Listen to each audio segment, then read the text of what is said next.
ओम शांति। आज 2 फरवरी 2024 है और प्यारे बाबा के साकार रूप से चले हुए मधुर महावाक्यों को स्पष्ट करेंगी आदरणीय आशा दीदी।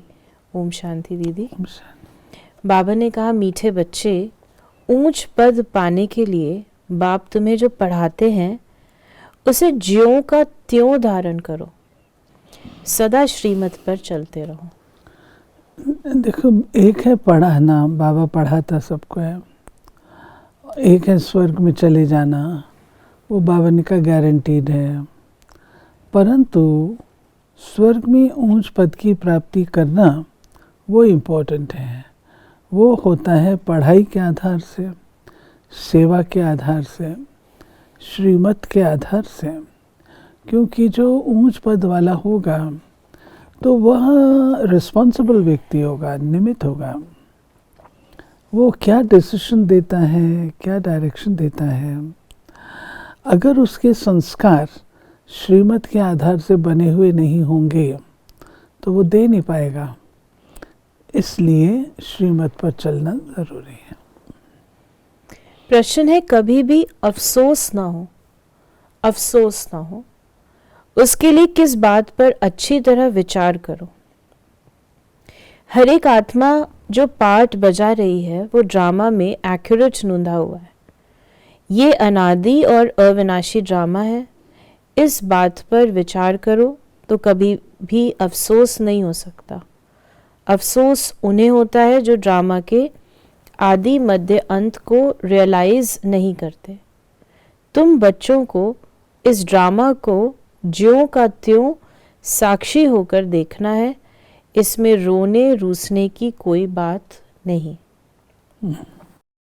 एक है दुख करना, अफसोस करना, रिपेंट करना। ये तब होता है जब ड्रामा की पॉइंट कच्ची होती है। अगर ड्रामा हमें स्पष्ट और ड्रामा पर निश्चय है तो फिर ये सब बातें नहीं हैं। रूहानी बाप बैठ रूहानी बच्चों को समझाते हैं कि आत्मा कितनी छोटी है, बहुत छोटी है, और छोटी सी आत्मा से शरीर कितना बड़ा देखने में आता है। छोटी आत्मा अलग हो जाती है तो फिर कुछ भी नहीं देख सकती।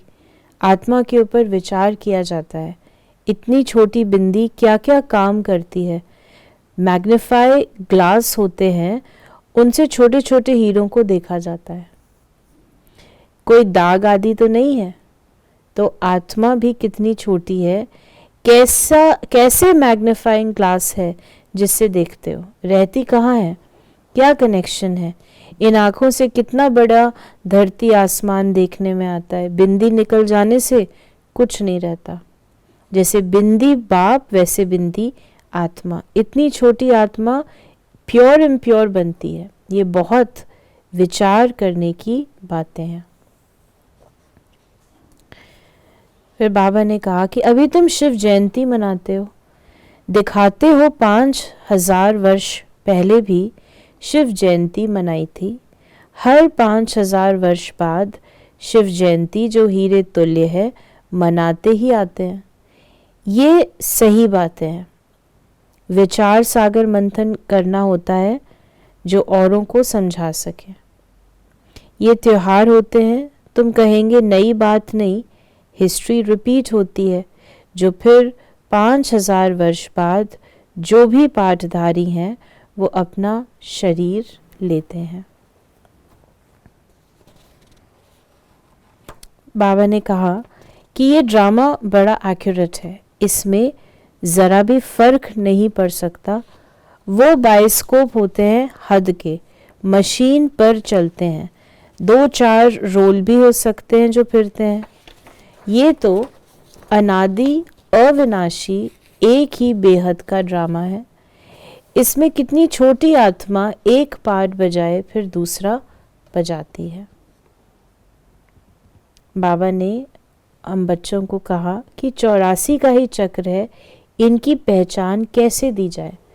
अखबार वालों को भी समझाओ तो डालेंगे, मैगजीन में भी घड़ी घड़ी डाल सकते हैं।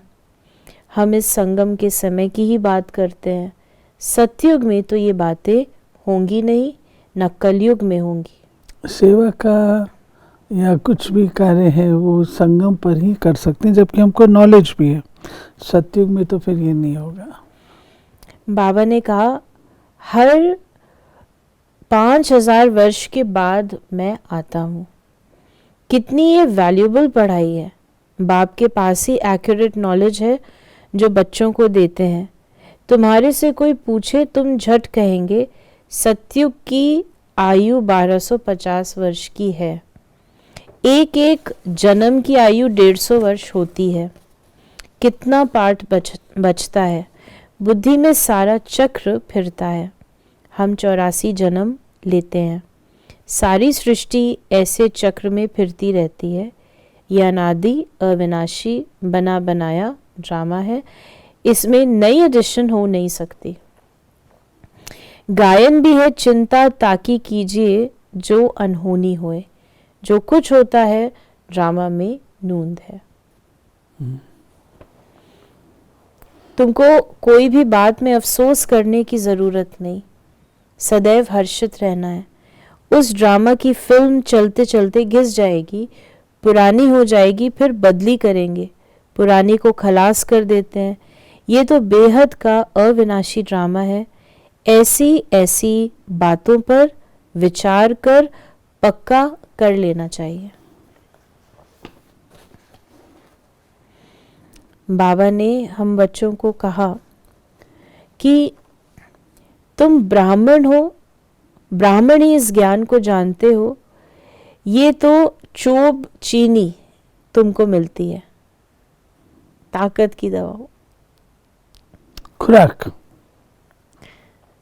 तो ये सिंधी शब्द है। हाँ, चोब चीनी। अच्छे ते अच्छी चीज की महिमा की जाती है। नई दुनिया कैसे स्थापन होती है, फिर से ये राज्य कैसे होगा, तुम्हारे में भी नंबरवार जानते हैं। जो जानते हैं वो दूसरों को समझा भी सकते हैं। बहुत खुशी रहती है। किन्हों को तो पाई की भी खुशी नहीं है। सबका अपना अपना पाठ है। जिनको बुद्धि में बैठता होगा, विचार सागर मंथन करते होंगे तो दूसरों को भी समझाएंगे। फिर बाबा ने कहा कि तुम बच्चों को मालूम है हमारा ही आदि सनातन धर्म पवित्र प्रवृत्ति वाला था, अब तो अपवित्र हो गया है। जो पहले पूज्य थे वही पुजारी बन पड़े हैं। बहुत पॉइंट्स कंठ होंगी तो समझाते रहेंगे।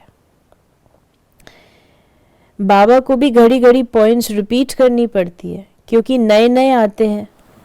शुरू में कैसे स्थापना हुई तुम्हारे से पूछेंगे, फिर तुमको भी रिपीट करना पड़ेगा। तुम बहुत बिजी रहेंगे। चित्रों पर भी तुम समझा सकते हो, परंतु ज्ञान की धारणा सबको एक रस तो नहीं हो सकती। इसमें ज्ञान चाहिए, याद चाहिए, धारणा बड़ी अच्छी चाहिए। कई बच्चे तो अपने ही धंधे में फंसे रहते हैं, कुछ भी पुरुषार्थ ही नहीं करते। बाबा ने कहा कि ये पढ़ाई है, आमदनी में खुशी होती है। जिसको लाख होते हैं उनको जास्ती खुशी होती है। कोई लखपति, कोई कखपति भी होते हैं, अर्थात थोड़े पैसे वाले भी होते हैं। तो जिसके पास जितने ज्ञान रतन होंगे उतनी खुशी भी होगी। नेचुरल, जब धन होता है, धन खुशी तो देता है। ज्ञान धन जिसके पास होगा उसको खुशी भी रहेगी। वरदान है अलबेलेपन की लहर को विदाई दे, सदा उमंग उत्साह में रहने वाली समझदार आत्मा भव। अलबेलेपन की लहर को विदाई दे, सदा उमंग उत्साह में रहने वाली समझदार आत्मा भव। कई बच्चे दूसरों को देखकर स्वयं अलबेले हो जाते हैं। सोचते हैं ये तो होता ही है, चलता ही है। क्या एक ने ठोकर खाई तो उसे देखकर अलबेलेपन में आकर खुद भी ठोकर खाना, ये समझदारी है? बाप दादा को रहम आता है कि ऐसे अलबेले रहने वालों के लिए पश्चाताप की घड़ियां कितनी कठिन होंगी। इसलिए समझदार बन अलबेलेपन की लहर को, दूसरों को देखने की लहर को मन से विदाई दो। औरों को नहीं देखो, बाप को देखो। समझदारी तो यही है, किसी और को ना देखो, अपन को देखो। और स्लोगन है, वारिस क्वालिटी तैयार करो, तब प्रत्यक्षता का नगाड़ा बजेगा। नेचुरली देखिए, छोटी मोटी सेवाएं तो बहुत होती हैं, लेकिन किसी को बाबा का वारिस बनाना, उसमें थोड़ी मेहनत लगती है। तो ये थे प्यारे बाबा के आज के मधुर महावाक्यों का स्पष्टीकरण। ओम शांति।